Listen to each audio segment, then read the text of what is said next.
Itu anak-anaknya tidur di deket asbes itu dok. Jadi kan katanya asbestos sudah di-ban nih dari Ya, Europe gitu, di sausnya, beberapa benar. negara di-ban. Tapi di rumah Mbak Citra anaknya ya hidup-hidup aja dan sehat-sehat aja. Cantik lagi. Cantik lagi.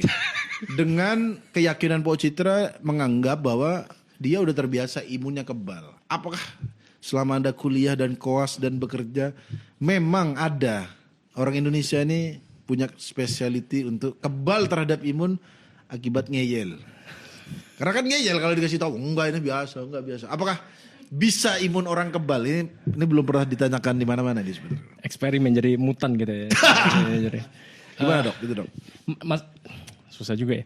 Masing-masing Jujur itu aja, ada. jujur nggak apa-apa, dok. Masing-masing itu ada plus minusnya lah ya. Masing-masing itu pasti ada plus minusnya. Jadi kalau kita ngomongin tentang satu zat tertentu, itu kan maksudnya ada zatnya itu ada tingkat keracunannya.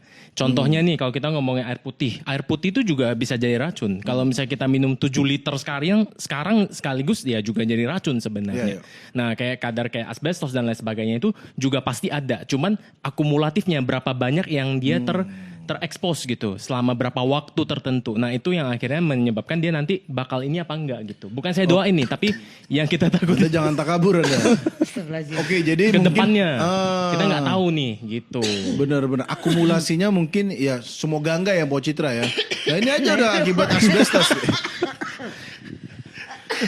Mau minum? Minum dulu, Enggak, minum udah dulu. aman. Ada asbestos seduh. Oke jadi mungkin kadarnya nggak sekarang ya, kita bukan doain Mbak Citra, takutnya itu terakumulasi nantinya. Jangka panjang, sakitnya nggak sekarang gitu. Terus kalau dengan ini debu-debu gitu-gitu kan ada anak yang kena debu dikit, main boneka ada debu, alergi. Alergi, benar. Nah ini anak-anaknya nggak ada. Maksudnya apa ada air purifiernya di paru-parunya? Po, anak-anaknya nggak ada yang masalah Enggak sih, pernafasan nggak ada ya? alhamdulillah enggak ada. Dia yang ada masalah. Dokter bingung loh mau ngomong apa tuh. Coba ceritakan dulu kondisi Silakan Pok kalau mau sirkulasi ngeyel sama udara. dokter. Boleh. Nanti di boykot ini. Tidak akan diperiksa. Oke Kang Didi, gimana tanggapannya tentang orang miskin katanya kebal karena udah terbiasa kuat imunnya?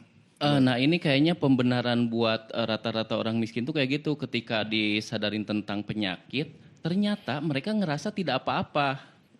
Nah makanya ada anekdot kan, ada kakek-kakek ngerokok, disaranin berhenti ngerokok, dia jawabnya, dokter yang nyaranin saya berhenti malah meninggal duluan. Nah kayak gitu tuh, anekdot kayak gitu. Enggak itu anekdot atau kisah nyata di Cerita kampungan? gitu.